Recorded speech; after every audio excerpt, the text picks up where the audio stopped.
یاد رکھنا، ہر ظلم کرنے والا یہ سوچتا ہے کہ یہ کر کیا لے گا، وہ کچھ نہیں کرے گا، وہ کمزور ہے، وہ کچھ نہیں کرے گا، لیکن اس کا جو رب ہے وہ بہت طاقت والا ہے. یہ مت بھولنا کبھی. ظلم کرنے والوں کو یہ کبھی مت نہیں بھولنا چاہیے کہ انسان کمزور ہے مگر اس کا رب، اس کا خدا بہت طاقت والا ہے، وہ بہت قوت والا ہے، وہ بہت غیرت والا ہے. بڑھیا کے متعلق چمچوں نے کہا وہ کر کیا لے گی؟ بادشاہ بہکائے میں کہا توڑو اس کی جھوپڑی. اس کی جھوپڑی توڑ دی. بڑھیا بھیک مانگنے گئی تھی، جب واپس آئی تو دیکھا کہ جھوپڑی نہیں ہے. سوچا کہ میں کہیں غلط، بوڑھی تھی، غلط جگہ تو نہیں آ گئی، لیکن پھر کہا کہ ارے اسی کے محل کے سائے میں تو میری جھوپڑی تھی. توڑ دی ان لوگوں نے. خدا کا کرنا، جھوپڑی کا ٹوٹنا تھا کہ برسات شروع ہو گئی. برسات ہوئی، ایسی ٹھٹری وہ بڑھیا، اور رات پوری اس نے سردی، کڑاکے کی سردی میں گزاری. اور اس سردی کے بعد اس کو آیا غصہ، اور غصہ آیا، وہ کر کیا سکتی تھی؟ دل سے فریاد نکلی، آسمان کی طرف نگاہ اٹھی، مولا میں یہاں سے گئی تھی، تو کہاں تھا؟ اس کے مظلوم کے، اللہ کے رسول علیہ السلام فرماتے ہیں مظلوم کی دعا اور اللہ رب العزت کے اجابت میں کوئی پردہ نہیں ہوتا. ادھر مظلوم کے منہ سے دعا اور بد دعا نکلتی ہے اور ادھر اجابت الہی سے ٹکرا جاتی ہے. اللہ اکبر. کیا ہوا؟ کیا ہوا؟ کہ میں نہیں تھی، تو تھا، اور میں کمزور ہوں مگر تو کمزور نہیں ہے. میں کسی انسان سے نہیں بلکہ میں تجھ سے انصاف چاہتی ہوں، بس اتنا کہنا تھا، تجھ سے انصاف چاہتی ہوں. ایک زلزلہ آیا اور بادشاہ سمیت پورا محل زمین کے اندر دھس گیا. یہ بد دعا کا نتیجہ ہے، یہ بد دعا کا نتیجہ ہے. اور ایک گفتگو، ایک آخری بات سن لے بد دعا کے حوالے سے، تاکہ تم کسی کی آج کل کے نوجوان لڑکے تھوڑی سی جم وم کر لے، طاقت ہو جائے، کوئی بائک سے ٹکرا جائے، خود ٹکرایا پڑاک سے مارے گا، خود ٹکرایا بولے گا دکھتا نہیں ہے. جوانی کے نشے میں کسی پہ ظلم نہیں کرنا. تماچا مارنے والا تماچے مار کر کے بھول جاتا ہے، تماچا کھانے والا مظلوم کبھی نہیں بھولتا. ظلم کرنے والا ظلم کر کے سو جاتا ہے، مظلوم ظلم سہ کے کبھی نہیں سوتا. اس کے دل کی بد دعائیں، اس کے دل کی سانسیں بد دعا بن کے نکلتی ہے.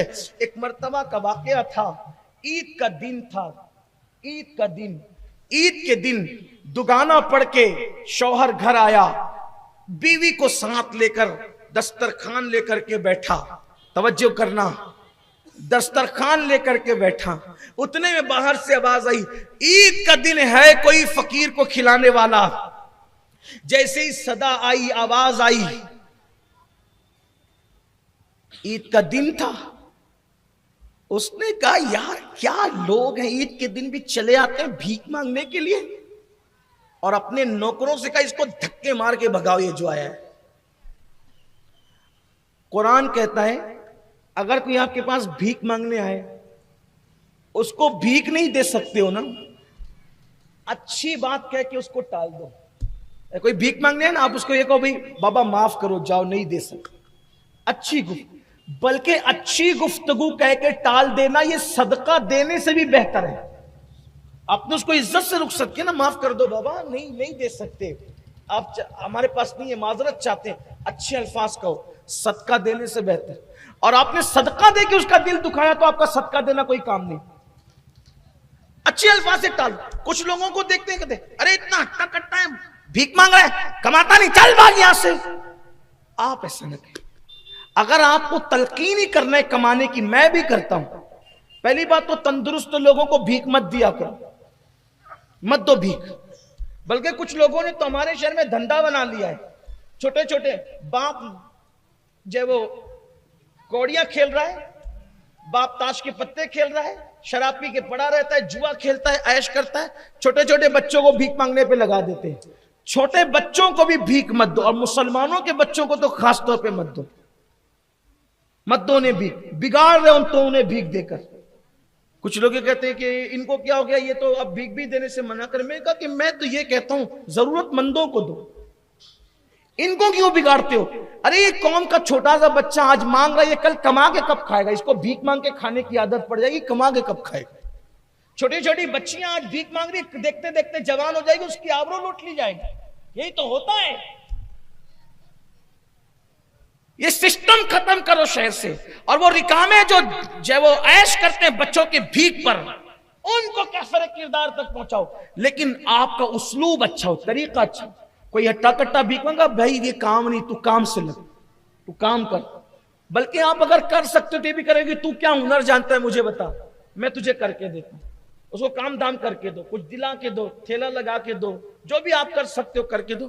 گفتگو اچھی کرو, دل مت توڑو اس کا, مانگنے والے کا بھی دل مت توڑو, اچھے سے بولو, اچھے سے رخصت کرو. پہلی بات تو آپ سے یہ کہتا ہوں, جو گانٹھ باندھنے کے لیے کہنا, زبان اتنی میٹھی کر لو کہ بات کوئی سنے تو کہے یار ایسا لگتا ہے جیسے کسی نے زبان میں شہد گھول دیا ہے, شہد گھول دیا ہے زبان کے اندر کسی. یہ چیز ہوتی ہے, یہ کیفیت ہوتی ہے, یہ معاملات ہوتے ہیں. ایسے مومن کی زبان بڑی, حدیث پاک میں آتا ہے نا کہ اچھی گفتگو کرو. اچھی گفتگو صدقے کے مترادف ہے, بلکہ قرآن بھی کہتا ہے وَقُولُوا قَوْلًا سَدِيدًا, لوگوں سے اچھی گفتگو کرو, میٹھی گفتگو کرو. دل توڑنے والی گفتگو مت کرو, دل جوڑنے والی گفتگو کرو. تو اس نے کہا اس کو دھکے دے کے نکالو باہر, دھکے دے کے نکالو. اب اس کو دھکا جی, اب نوکروں کو تو حکم تھا, نوکر نے جو دھکا دیا وہ گر پڑا. جب وہ گر پڑا تو اس نے گرتے گرتے کہا مولا اس کو اپنی دولت پر بڑا گھمنڈ ہے, غرور ہے اس کو اپنی دولت پر, چھین لے اس سے اور مجھے دے دے. کیا کہا؟ چھین لے اس سے اور مجھے دے. بددعا دی اس نے, مظلوم تھا وہ تو چلا گیا, خدا جانے پھر کہاں گیا.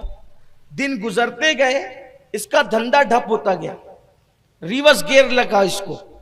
آپ اپنی زبان میں کہتے ہو نا ریورس گیئر, ریورس گیئر. اگر آپ کو بھی کبھی کاروبار کے معاملے میں, عزت کے معاملے میں, ترقی کے معاملے میں کبھی ریورس گیئر لگے, یعنی الٹی گنتی آپ کی شروع ہو, تو کبھی بیٹھ کے سوچنا کہ کسی کا دل تو نہیں دکھایا. میں لکھ کر دیتا ہوں گارنٹی کے ساتھ, جب تک آپ کسی اہل دل کا دل نہیں دکھاؤ گے تب تک آپ کی الٹی گنتی شروع نہیں ہوگی. عزت کے معاملے میں, وقار کے معاملے میں, شان کے معاملے میں, دولت کے معاملے میں آپ نے کہیں نہ کہیں چوکی کی ہے, غلطی کی ہے. اللہ کے گناہ کرو گے, اللہ بڑا کریم ہے, اس کو کوئی فرق نہیں پڑتا, وہ سمد ہے, وہ معاف کرتا ہے, نظر انداز کرتا ہے. لیکن بندوں کا دل دکھاتے ہو تو فوراً پکڑ ہوتی ہے, گرفت ہوتی ہے. اس لیے دل دکھانے سے پرہیز کرو. مجھ سے ایک مرتبہ انٹرویو میں کسی نے پوچھا تھا ایک جملے میں بتائیں کہ ولی کسے کہتے ہیں. مجھ سے کسی نے پوچھا تھا ایک جملے میں بتائیں کہ ولی کسے کہتے ہیں. میں نے ایک جملے میں جواب دیا تھا, جو اپنے دل کو صاف کرتا ہے, جو اپنا دل سنوار لے اور دوسروں کا دل سنبھال لے, وہ ولی بن جاتا ہے. جو خود کا دل سنوار لے اور دوسروں کا دل سنبھال لے, وہ ولی بن جاتا ہے. بس دلوں کا معاملہ ہے ولایت کا. ولایت کا تعلق دلوں کا ہے. جب تم اپنا دل سنوار کر دوسروں کا دل سنبھال لیتے ہو تو پھر تمہارے دل کا کنیکشن خدا سے جڑ جاتا ہے, اور خدا سے جڑنے ہی کو ولایت کہتے ہیں. ورنہ تہجد بھی ولی نہیں بناتی, مصلیوں پر کھڑے رہنا بھی ولی نہیں بناتا, تسبیحاں جپنا بھی ولی نہیں بناتی, حقوں کی صدائیں بھی ولی نہیں بناتی, اللہ کے نغمے بھی ولی نہیں بناتے.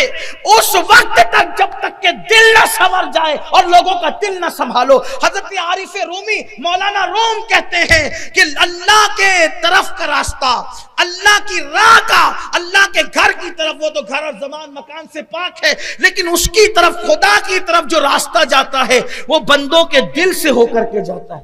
جو بندوں کا دل نہیں سنبھال سکتا وہ کبھی اللہ تک نہیں پہنچ سکتا. بندوں کا دل خوش کرو, اللہ تک پہنچ جاؤ گے.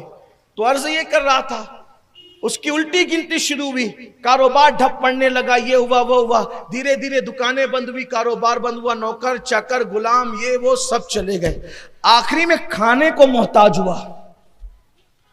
جس کے گھر سے اپنے مالیگاؤں کے محورے میں کہہ سکتے کہ سونے کا دھواں نکلتا تھا, اب اس کے گھر میں کھانے کو پریشانی ہے. اس کی بیوی نے کہا میں آپ کے ساتھ اس مصیبت اور مشکل میں نہیں رہ سکتی, آپ تو مجھے کھلا بھی نہیں سکتے, مکان بھی آپ کا بک گیا, مکان بھی آپ کا بک گیا, میں کہا رہوں گی میری عزت پہ حرف آئے گا, آپ مجھے طلاق دے دیں. اس نے طلاق دے دی, وہ اپنے میکے چلی گئی. یہ چند ہی مہینوں میں پورا کھیل ہو گیا, ایک بددعا کی وجہ. کبھی کبھی بددعا کا اثر برسوں بعد ہوتا ہے لیکن ہوتا ضرور. بددعا کبھی نہیں چھوڑے گی. جیسے بددعا پیچھے لگی رہتی ہے آدمی کی. ایک شخص بیمار پڑا, بہت تعویذ کیا, بہت دبابا کیا, بہت ڈاکٹر وغیرہ کیا. وہ اس نے مجھ سے, میرے کچھ احباب ہمارے حافظ مقصود صاحب سے کہلوایا کہ ذرا سید صاحب کو کہو کہ استخارہ کر دیں. تو میں نے انہیں کے سامنے استخارہ کیا. تو میں نے پوچھا تو پتا چلا نہ اس کو کوئی بیماری ہے, نہ سحر ہے, نہ جادو ہے, نہ نظر بد ہے. اس نے کسی غریب کو مارا تھا, اسی کی بددعا سے اس کو بیماری لگی. دیکھیے میں نے ان کو بتایا بھی, انہوں نے دیکھا بھی, حافظ صاحب نے اپنی آنکھ سے دیکھا. یہ حالات, میں آپ کو ڈرانے کے لیے نہیں کہہ رہا ہوں, یہ حقائق ہے. چند مہینوں کے اندر اس کا مکان بکا, نوکر چاکر غلام یہ وہ سب تباہ برباد, بیوی بھی خوبصورت گئی. اب یہ بندہ مانگنے لگا بھیک.